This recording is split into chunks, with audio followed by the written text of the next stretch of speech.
Okay, everyone, we're ready to start.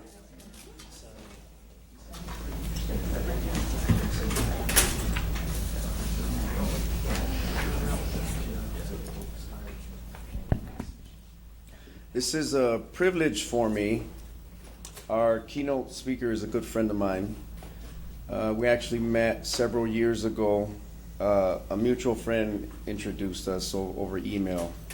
And we exchanged messages and tried to find time to connect, to learn more about each other's work. And I think he was in town at a conference and sent me a message, something to the effect of, "This conference sucks."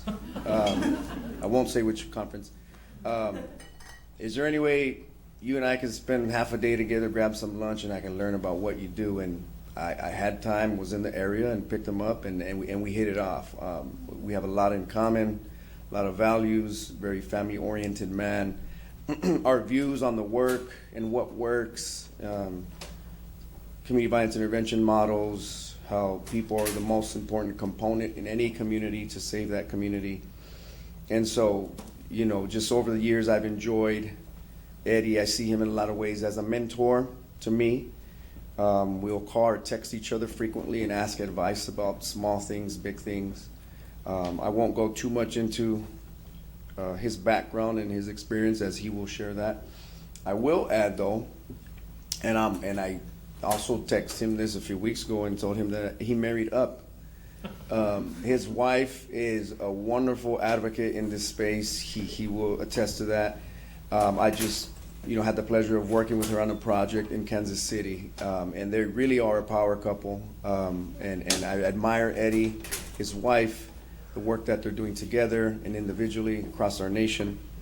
And so I just want to take this moment to invite our keynote speaker, Eddie Bocanegra, who is the senior advisor at the Office of the Assistant Attorney General.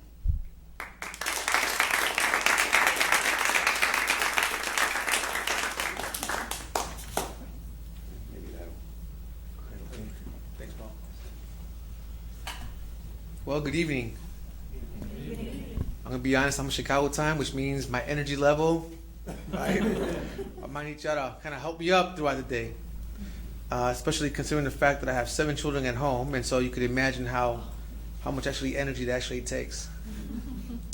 So over the summer, a longtime friend of mine, Ricardo Garcia, passed away.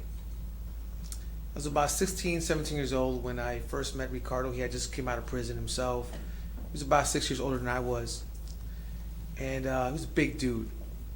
And right away, he played a protector role with me, meaning that I had what I would call a jazzy mouth, a big mouth, that got me in trouble quite a bit. And Ricardo was about 6'2", 6'3", about 240 pounds, a lot of muscle, often backed me up. When spring going into the summer of 1994, Ricardo was in a car with 3 other friends, and he was shot. Somebody, a young person, pulled a gun into the car, shot multiple times, Ricardo being shot twice.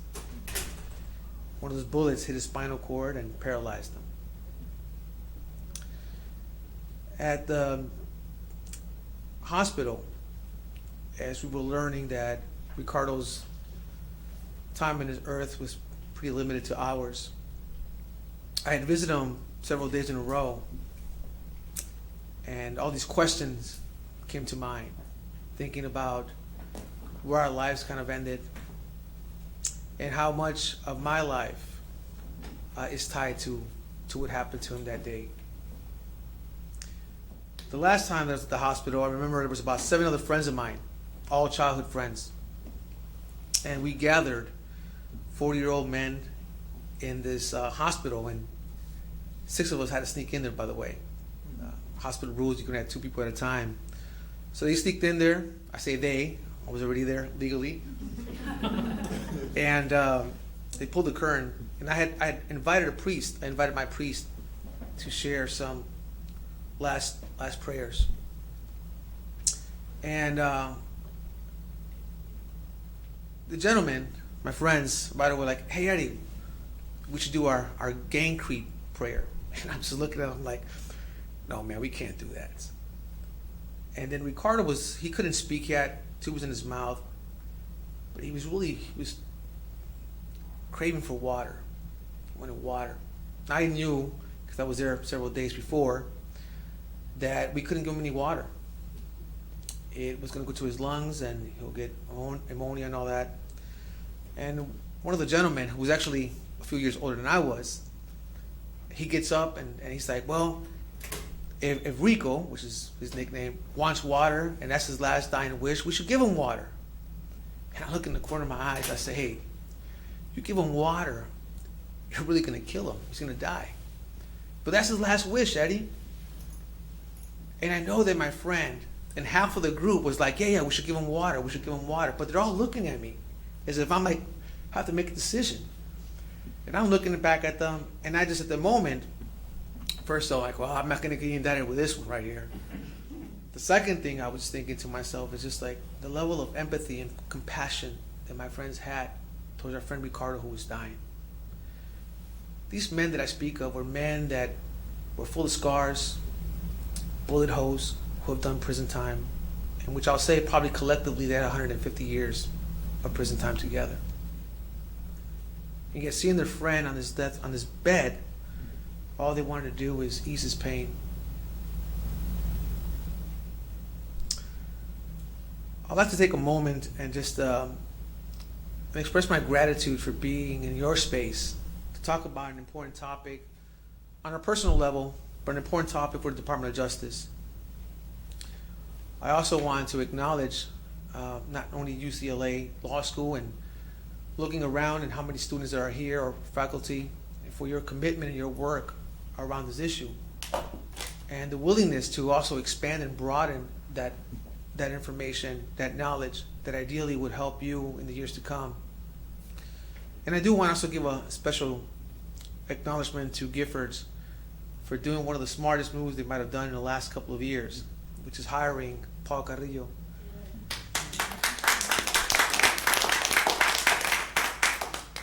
Definitely was a smart move because it instantly legitimizes Giffords and the field in itself, that this issue of community violence prevention is one that is a core center of our politics right now in this country.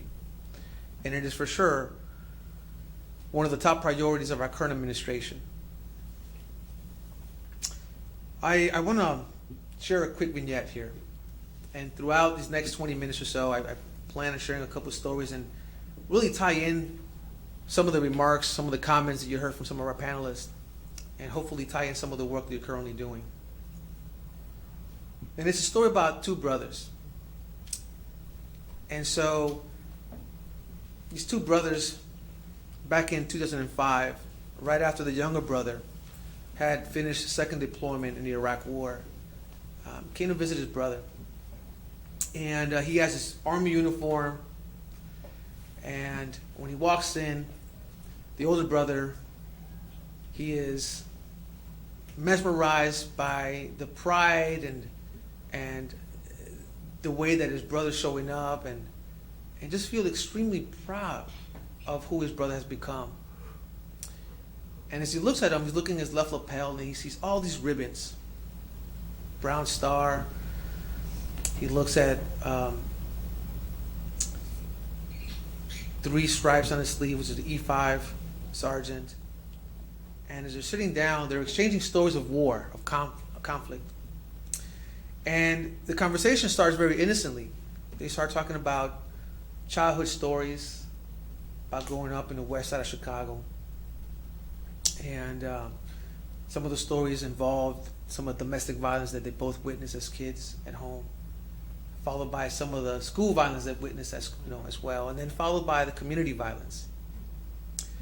And for the most part, these are old memories, and I guess looking back, they laugh at some of those memories and then question other thoughts, other moments they had in their lives. And as these stories evolved, they became much harder and harder in terms of the emotions that went behind them. The younger brother was talking about how his second tour in Iraq really shook his brain. And I mean that literally. he had gone on 32 missions, all represented by some of the ribbons that he was displaying. He was talking about one of his friends getting shot and dying in a Humvee as they were traveling, and they talked about the first battle of Fallujah, his first deployment. And he talked about how he was at a university in Houston when an MP showed up to say, hey, we've been looking for you. At the time, you're active 4 years and unactive another 4 years. And so by this time, he was going on his 6th year, and like, we need you. And so as these stories continued to happen, the older brother was sharing stories about his involvements, about having to navigate what he felt was the Civil War, having to navigate from one city block to another city block, or from his home to the school, which was about 2.5 miles. As their time wrapped up, younger brother stands up, and the older brother gives him a hug, and he looks at him, again, just extremely proud and teary-eyed. And he looks again at his left lapel. He looks at his name on his right lapel and looks at his, last name. And then he looks at himself. He has these dark navy blue pants, light blue shirt, and in his lapel he has an ID with his picture on it. And it says B75782, Department of Corrections, State of Illinois. And then it's got his name. And the name is Eddie Bocanegra, which is me. At the time, I was sentenced to 29 years in prison, to which I did 14 years and 3 months to be exact, 5,200 days, nearly 2 years in isolation and segregation.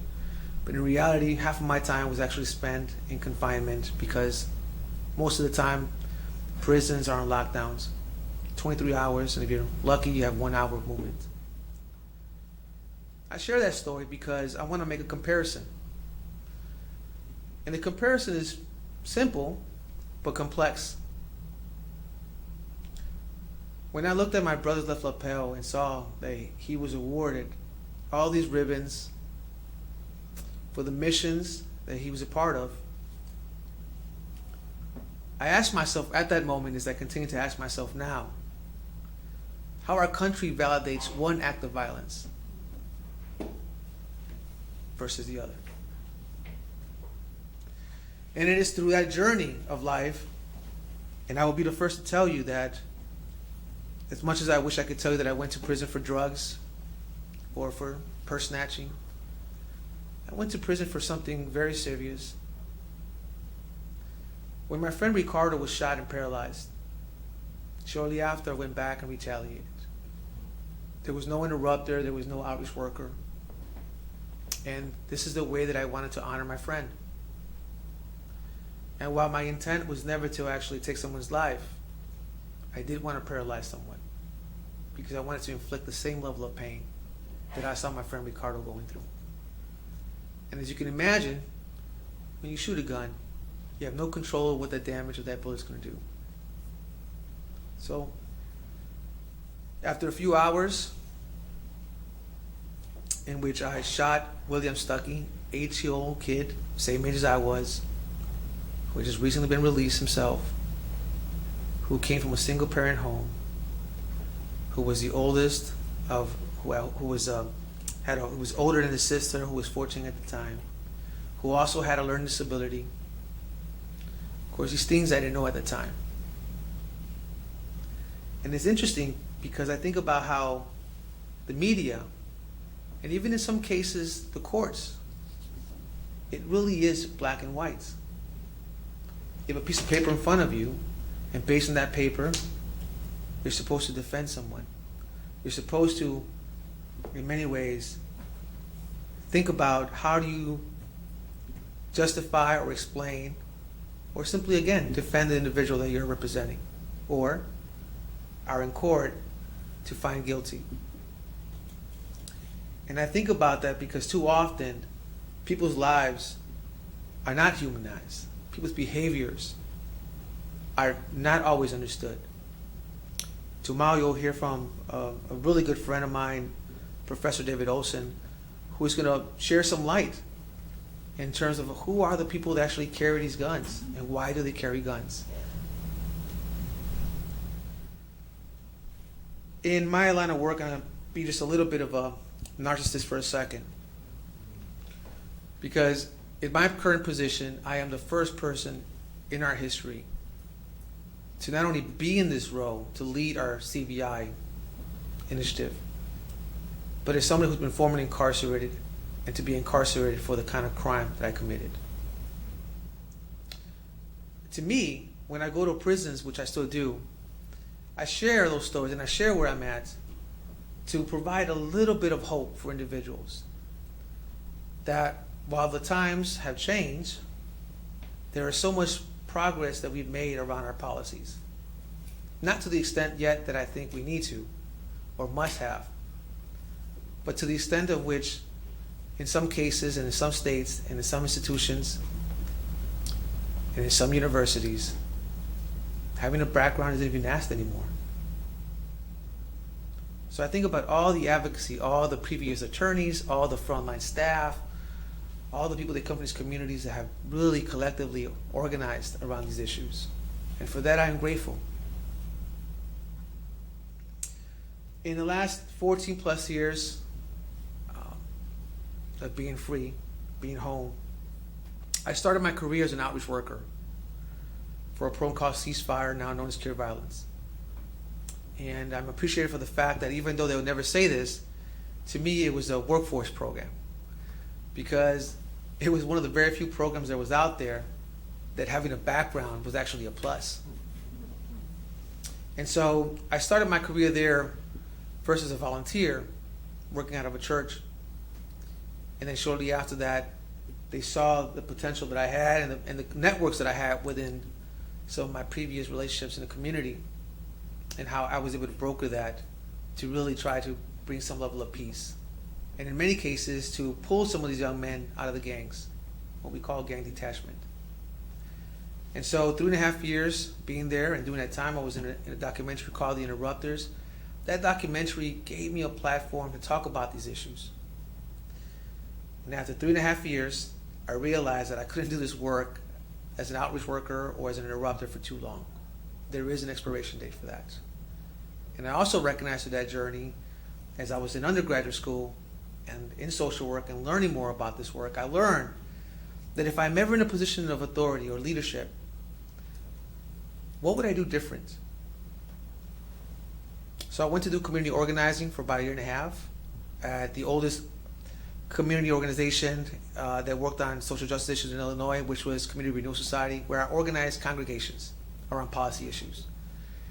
And that was my introduction to policy writing and organizing and meeting, organizing people and meeting with legislators around these issues. And we were successful. And in fact, today, many of the folks that I actually helped organize at the moment, or at the time, are now leading some large efforts, and not as volunteers, but actually paid staff. I remember being on a bus coming from our state capitol with about 50 other gentlemen, and I get a call from this woman named Susan Kennedy, and she was the vice president of the YMCA, and she calls me and she says, "Hey, is this Eddie?" And I was like, "Yes, it is." And like, "My name is Susan Kennedy. I'm the vice president of the YMCA in Chicago. Like, your name came up. We have a position open as an executive director. Would you be interested?" And at that moment, I said, "I have a background." I was like, "I'm just going to cut to the chase." She says, "Eddie, we're fully aware. It's not for purse snatching." Long pause. "Eddie, we know what you went to prison for. But we also know that you started multiple programs with no funding. Are you interested in coming for an interview?" Of course, I was like, hell yeah. I mean, right now, I'm in grad school. I'm at U Chicago, at top school, and I'm here because I want to find a way to best position myself to be in leadership, to be in these roles, to make executive decisions around the people that I'm serving. It just so happened to come a little sooner than later, which was great, because now I had to juggle full-time school and full-time jobs, and a newborn baby as well. I was there for 4 years, started several programs. One called Bridge the Divide that brought together law enforcement and young people around the shared experience around trauma. I won't go into the details, but I would say that happened. We started this program before Ferguson, before much of the attention that you see today around mass shootings that we see around police and young people. So I like to believe that maybe we're a little bit ahead of the time, or that given the YMCA's brand, we're leveraging it to bring more awareness to this issue. But the other program that I take a lot of pride in, which is inspired by my two brothers, particularly that brother that I mentioned earlier, was Urban Warriors, which brought together combat vets and young people who've experienced a lot of trauma. And by young people with trauma, I mean, in some cases, they're identified as gang members or kids on probation. I don't lead with that. They're children who, by no fault of their own, they were born to a zip code and to a set of parents that they had nothing to do with.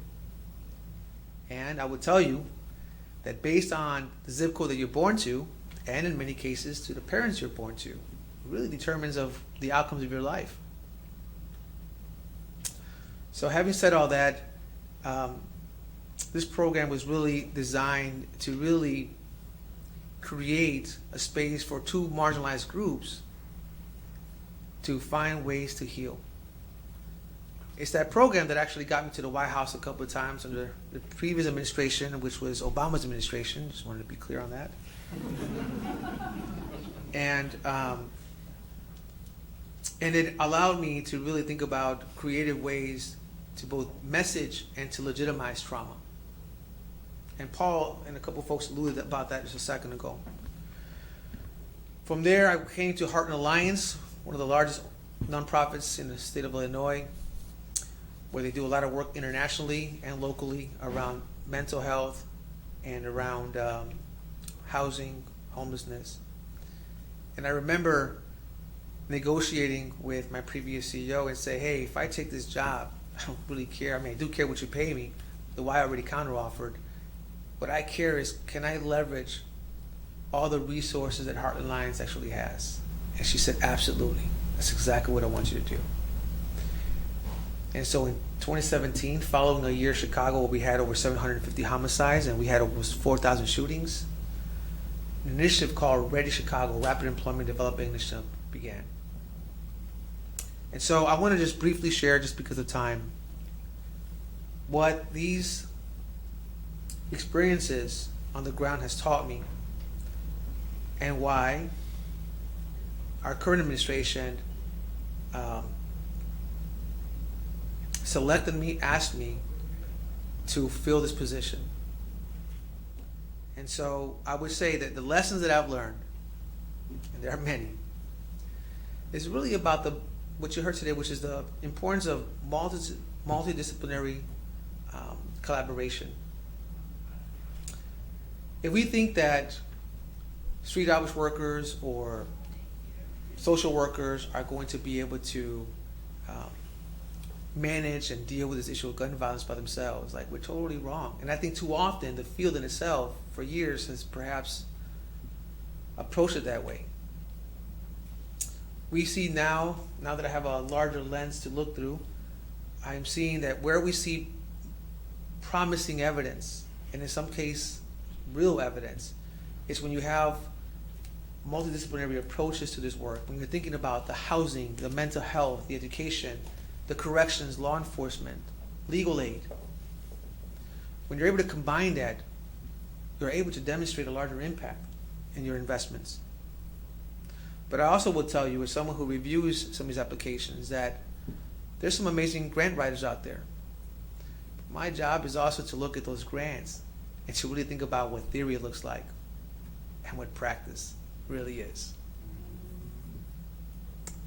And so, having said that, I think part of my role is to be a bridge between communities and organizations that for too often, for too long, have been overlooked And most of these organizations happen to be black and brown led. I would also say that collaboration sounds good on paper, but it is very difficult to really put into practice. And so I say that to say that as we think about gun violence, and I think as we think about the work that you're engaged in order to have true collaboration, you have to give a little bit of yourself to really align those values to be able to work forth. And I would tell you that I've not always been successful in that space. We all have egos. I have my ego, and I would tell you that I think I know right between wrong in some cases, or in most cases, when it comes to programming, as someone who's developed them and implemented them. But we need to be having an open mind of the way that we approach this. The second thing that I want to point out is the necessity of focusing on high-risk individuals.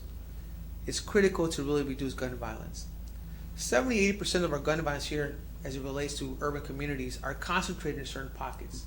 And most of the time, they're black and brown communities.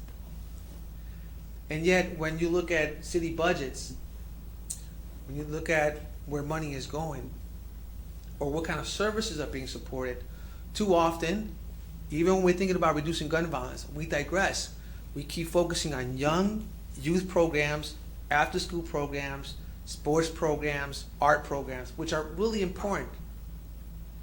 And we should continue to fund that. It should not be this or. It should be both, on the preventative side of things and on the intervention side of things. But I'll be the first to tell you, one of the biggest lessons for me from managing Ready Chicago, which, by the way, it is the only program in this country that has an RCT and has proven to be effective. But more importantly is actually the lessons that we learned around that, which what does it really take to support people who have actually been impacted by gun violence? It is in my experience right now that there are very few organizations that could really support this population, given the intensity of their trauma or their needs. We don't have enough staff out there. We have a very limited bench. No farm system of workers out there to work with this population. And so for that reason is why the Department of Justice, one of our key priorities right now, is to really think about how do we leverage our resources to support these communities, to build that capacity. How do we use these resources to also encourage innovation? So just a couple of weeks ago, the Department of Justice awarded $100 million to help communities across the U.S. Our goal is to reduce gun violence and to support social services that are implementing models, programs, initiatives, collaborations to really help reduce gun violence. The award, funded in part through the Bipartisan Safer and Community Act, mark a historical investment in community violence prevention programs by the department. And these resources, as I just mentioned a second ago, and as it was highlighted by some of our panelists, is an opportunity for us to go deeper in places that we haven't really invested in, to build the evidence, to build the research, to help inform our strategies and where we continue to invest. And lastly, as we think about the role of the Department of Justice and my role, it is to listen, to hear what the community is expressing, what they're saying. It's not to assume that just because I have this experience or this journey in life that I have all the answers, because I really don't. Part of what I'm trying to do here as well is to leverage the people who are rolling up their sleeves and are trying to figure out, how do I get involved? Does it matter what institution you're coming from or what you look like? We need people engaged in this issue. And until we're able to do that, we're going to continue to take one step forward and two steps backwards. Because as we continue to go to cities and we think about just the issue of gun violence, the discourse of how people are digressing, some people who've been very strong advocates around this issue who are now saying, well, we should be funding other programs or other marginalized populations. Or we should be incarcerating individuals, even though all the research in the world tells us that has not worked. That is a huge problem. So with that, I know I'm out of time. I want to thank you for this opportunity. I appreciate all that you have done and continue to do. And in fact, if I may just take one last minute, I want to share this quick story just because it's very personal. I was about 8, 9 years old. I remember my dad had a little station wagon. It was a Pinto station wagon Ford. Some of you guys have no idea what kind of car this is. So it was a standard car. It was manual. And so the car it was seeing its last days. And my dad, I remember my dad talking to my mom in the kitchen. He's like, we got the junket, we got to get a new car, but we don't have any money. So I remember my dad asking me to go with him and said, hey, can you call your friends to push the car? Now at the time, I thought it was kind of fun, right? Call my friends and we're pushing this car to get it started. As I got older, I was pretty embarrassed about that. But having said all that, we got the car running, and I'm with my father, and we're going to the west suburbs of Chicago, and we're going to these mechanic shops, and one by one, we go to the first one, and they look at the car, like, no, we can't fix it. We go to a second one, and they look at my dad, and like, no, we can't fix this. And we look at the third one, very similar. I saw my dad's expression in his face at the third time, and you could just see defeat. I think more important, what I saw was just my dad trying to figure out how's he going to buy another car. And as we're driving back home, we go back to the same community, little village where I grew up at, and we're at an intersection. And I remember my dad looking towards the left, and so I'm looking in his direction because he keeps staring in a direction. So we cut through an alley, and he goes into this kind of mom and pop's little garage. And this older gentleman, maybe in his 60s, and I hear my dad talking to him outside. And all of a sudden my dad says, pop the hood. I pop the hood. I come outside. This gentleman goes into the car, looks over the car. 5, 6, 7 minutes, I don't know, something of that nature. He says, okay, leave the car here. I'll fix it. So my dad and I go, grab a hot dog. We come back, the car's fixed. That moment, I didn't think nothing of it. Not until about, 15, maybe 20 years later when I was in prison, as I was thinking about memories. And as I think about my work today, and someone who loves classic cars, I think to myself, this gentleman took the time to pop that hood, to look under that hood, to get under the car, to see what was wrong or what was driving his car. Simply, he took the time to diagnose. He took the time to diagnose. I think the people that our panelists that Paul mentioned earlier, and myself, those individuals are often misdiagnosed and continue to be marginalized because they're not social service seekers. They don't come to your program. They don't come to Homeboy Industry and say, hey, I need help, Father Greg. And I've had these talks with Father Greg, by the way. Which is why programs like Red Chicago, like ROCA, Advanced Peace, those programs, very few are out there engaging this population. We need to think about what are we learning through those services? And how do we scale that? How do we elevate that? And how do we take those programs, modify them to fit the needs of specific communities based on their assets? So, just wanted to share that last thought. Appreciate your time. Sorry for going a little bit over. And on that note, I look forward to talking to you shortly after.